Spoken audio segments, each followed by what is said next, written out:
২০০ বছরের ইতিহাসে বাংলাদেশের সমাজকে বিভক্ত করার জন্য সবচাইতে নেতিবাচক যে ভূমিকা রাখছে সেটা হচ্ছে ২০১৩ সালের শাহবাগ আন্দোলন। আগামীর বাংলাদেশকে এই ২৪ পর দেখাবো। তখন অনেক ভারতীয়রা প্রচার করতেছিল যে বাংলাদেশটাকে ওরা দিচ্ছে। তখন আমি কিন্তু প্রথম এটা বললাম যে না, বাংলাদেশটাকে তো তোমরা দাও না। বাংলাদেশটাকে, এই ভূখণ্ডটাকে আমরা প্রথম অর্জন করছি হলো ১৯০৫ সালে। এই ভূখণ্ড ভারতের দেওয়া নয়, ফ্যাসিবাদের বীজ উৎপাদিত হয়েছে, চারা রোপণ করা হয়েছে শাহবাগে। বাংলাদেশের যদি বাংলাদেশি জাতি বা বাংলাদেশ রাষ্ট্রের নির্মাণের যে ইতিহাস, সেই ইতিহাসে যদি দেখি আমাদের কতগুলো মাইল ফলক আছে। আমরা যদি একদম উপমহাদেশীয় আসপেক্ট থেকে ধরি, তাহলে ধরো যে ১৭৫৭ সালে আমাদের পলাশীর যে পরাজয় ছিল, নবাব সিরাজউদ্দৌলার যে প্রহসনের পরাজয় আমরা যেটাকে বলি, সেখান থেকে যে এক ধরনের অধপতনের শুরু হয়ে গেল, তার আবার একটা অনেক যেমন সিপাহী আমাদের আলেম সমাজের কিংবা ধরো যে ফকিরদের যে একটা বিদ্রোহের ঘটনা ছিল বা ফকিরদের সঙ্গে সন্ন্যাসীদেরও যোগ ছিল, এবং এটা এক পর্যায়ে গিয়ে আমরা দেখলাম ১৮৫৭ সালে যে সিপাহী বিদ্রোহ ঘটলো। তার থেকে যদি আমরা দেখি যে ১৯০৫ সালে আমরা যখন এই যে বাংলাদেশটাকে, তখন বাংলাদেশ, পশ্চিমবঙ্গ, বিহার, উড়িষ্যা এগুলো নিয়ে তো একটা প্রদেশ ছিল, বেঙ্গল প্রেসিডেন্সি। সেই বেঙ্গল প্রেসিডেন্সিকে ভেঙে আমাদের পূর্ববঙ্গের জন্য পূর্ববঙ্গের প্রথমত পূর্ববঙ্গের মুসলমান, তারপরে পূর্ববঙ্গের সার্বিকভাবে পূর্ববঙ্গের মানুষের জন্য, এবং তার সঙ্গে আসামকে যুক্ত করে একটা নতুন প্রভিন্স করা হলো, যে আসাম ও পূর্ববঙ্গ, পূর্ববঙ্গ আসাম, এবং যেটা রাজধানী হলো ঢাকা। এবং ঢাকার এক ধরনের নতুন এক ধরনের এনলাইটেনমেন্ট বা ঢাকার নতুন এক ধরনের জাগরণের একটা কোপ তৈরি হলো, মানে অর্থাৎ যেটাকে বাঙালি মুসলমানদের একটা নবজাগরণের একটা রাস্তা তৈরি হলো। এটা কিন্তু আমাদের জন্য একটা গুরুত্বপূর্ণ ঘটনা। আমি একটা উদাহরণ দিয়ে বলি।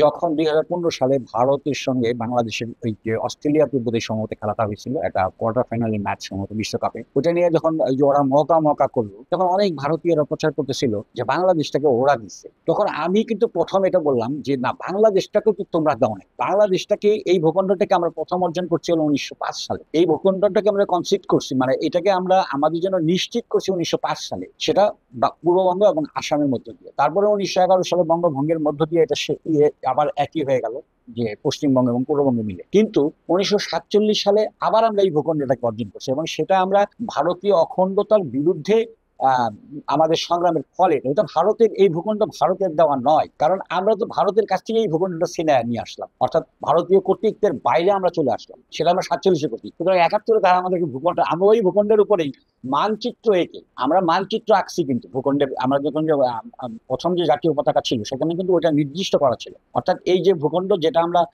এক অর্থে কিছুটা ১৯০৫ সালে এবং একেবারে পরিপূর্ণ অর্থে আমরা ১৯৪৭ সালে এটাকে অর্জন করছি। সুতরাং আমার এই ভূখণ্ড অর্জনের জন্য কারোরই কোনো ভারতীয় বা যাদের মনে করতেছে এটা নাই, এটা আমাদের নিজস্ব অর্জন। এবং সেই ভূখণ্ডের উপরে আমরা নতুন একটা রাষ্ট্র গঠন করছি। সেই রাষ্ট্র গঠনের সময় হ্যাঁ, তারা হয়তো সহযোগিতা ছিল, কিন্তু এটা সম্পূর্ণ এই ভূখণ্ড আমাদের অর্জিত ভূখণ্ড, এই জনগোষ্ঠী আমাদের, এই ভূখণ্ড আমাদের। তো এই কথাগুলো আমি ওই সময় বললাম। তো এখন এই পরিক্রমার মধ্য দিয়ে ৭১-এর পরে আমরা যে পরিস্থিতির মধ্য দিয়ে গেলাম, ৭১-এ আমাদের প্রত্যাশা কি ছিল?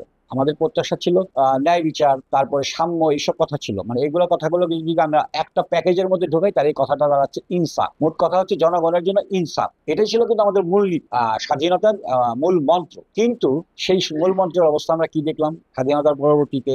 তারপরে আরো অন্যান্য যে প্রক্রিয়ার মধ্যে দিয়ে আমরা দেখলাম, সেটা আমাদের সেইভাবে অর্জিত হয়নি। এবং এটা অর্জিত না হওয়ার পরে এক পর্যায়ে আমরা ২০১৩ সাল থেকে, বিশেষ করে আমি বলবো ২০০৮ থেকে হয়তো অনেকে ওই সময়টা শুরু হয়ে যায়, তো ২০১৩ সাল থেকে বিশেষ করে আমি এখানে বলবো আমাদের বাংলাদেশের ইতিহাসে, ২০০ বছরের ইতিহাসে বাংলাদেশের সমাজকে বিভক্ত করার জন্য সবচাইতে নেতিবাচক যে ভূমিকা রাখছে, সেটা হচ্ছে ২০১৩ সালের শাহবাগ আন্দোলন। এই শাহবাগেই বাংলাদেশি সমাজকে বিভক্ত করা হয়েছে। একদম মনে করো যে কাটাকাটি করে দুই ভাগে ভাগ করে দেওয়া হয়েছে সমাজকে। এক শ্রেণীর লোককে প্রাপ্ত করে দেওয়া হয়েছে, এক শ্রেণীর লোককে অপাঙ্ক্তেয় করা দেওয়া হয়েছে, এক শ্রেণীর লোককে অচ্ছুত করে দেওয়া হয়েছে।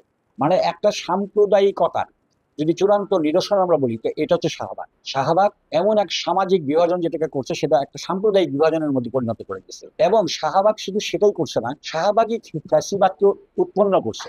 ফ্যাসিবাদের বীজ উৎপাদিত হয়েছে, চারা রোপণ করা হয়েছে শাহবাগে, এবং সেটা ওই সময়কার যারা সরকার থাকলো তারা সেটাকে গ্রহণ করলো, এবং এই গ্রহণ করার মধ্য দিয়ে যে সমস্ত রাজনৈতিক যে অন্যায়গুলো হইল, বিশেষ করে গণতন্ত্রের যে মুক্তিযুদ্ধের আরেকটা জিনিস তো ছিল গণতন্ত্র। তো গণতন্ত্রের অর্থাৎ গণতন্ত্রের প্রধান স্মারক যদি বলি বা প্রধান যদি এটার মাপকাঠি যদি বলি, তাহলে সেটা কি? সেটা হচ্ছে নির্বাচন ব্যবস্থা, তাই তো? তাহলে বাংলাদেশের নির্বাচন ব্যবস্থাকে সম্পূর্ণরূপে ধ্বংস করে দেওয়া হলো, অথবা নির্বাচনকে প্রহসনে পরিণত করা হলো, এবং এর মধ্য দিয়ে ফ্যাসিবাদ তার আইডিওলজি, তার চিন্তা, তার ভাবনা এগুলা নিয়ে সমাজের উপরে কর্তৃত্ব স্থাপন করলো, এবং তার আইডিওলজির বাইরে যারা সবাইকে আদার্স করে দিল। এই আদার্সের উপরে আদার্সকে আবার হিউম্যানাইজ করলো, অর্থাৎ তাকে অমানবিক করে দিল, এবং তাকে মারাটা, তাকে ধরাটা, তাকে জবাই করাটা, তাকে হত্যা করাটা, তাকে গুলি করাটা তার কোনো অপরাধ না, কারণ ওইটা তো ডিহিউম্যানাইজ হয়ে গেছে, তাকে আমরা মানবেতর বানাই দিচ্ছি। এখন যখন আমরা একটা পক্ষকে মানবেতর বানাই দিচ্ছি, তাদের উপরে এইভাবে এই অত্যাচারগুলো হয়েছে। এবং এই যে কোনো কিছুরই একটা ইয়ে থাকে, রিপারকেশন থাকে, প্রতিক্রিয়া থাকে। Every action has a equal and opposite reaction, তাই না? বা every action has a opposite and equal reaction. ওই যে প্রত্যেকটা ক্রিয়ার একটা সমান এবং বিপরীত প্রতিক্রিয়া থাকে, এটা প্রকৃতির ভিতরেই থাকে। এখন আমরা দৃশ্যত দেখেছিলাম রাজনৈতিক দলগুলা ওইটাকে চ্যালেঞ্জ করতে পারতেছিল না, বা ওইটাকে যেভাবে বিরোধিতা করার বিষয় ছিল সেভাবে পারতেছিল না। কিন্তু ওই যে রবীন্দ্রনাথের একটা কথা আছে না, যে পদ ভাবে আমি, আমি দেবো রদ ভাবে আমি, উপরে হাসেন অন্তর্যামী। এখন এই আমাদের এই সমস্ত রাজনৈতিক বিষয়ের মধ্যে দিয়ে এখন উপরে তো একজন আছেন, তার তো একটা বিচার আছে, তাই তো? এখন সেটাই হচ্ছে জাস্টিস অফ নেচার, বা প্রকৃতির বিচার। সেই প্রকৃতির বিচারের মধ্য দিয়েই কোনো সংগঠন না, কোনো পরিশীলিত একটা উপায়ের মধ্য দিয়ে না, হঠাৎ করে আমরা একটা বিপ্লবের মধ্য দিয়ে দেশকে ফ্যাসিবাদ মুক্ত করতে পারছি। সুতরাং এটা একদিক দিয়ে এটা অনন্য একটা ঘটনা।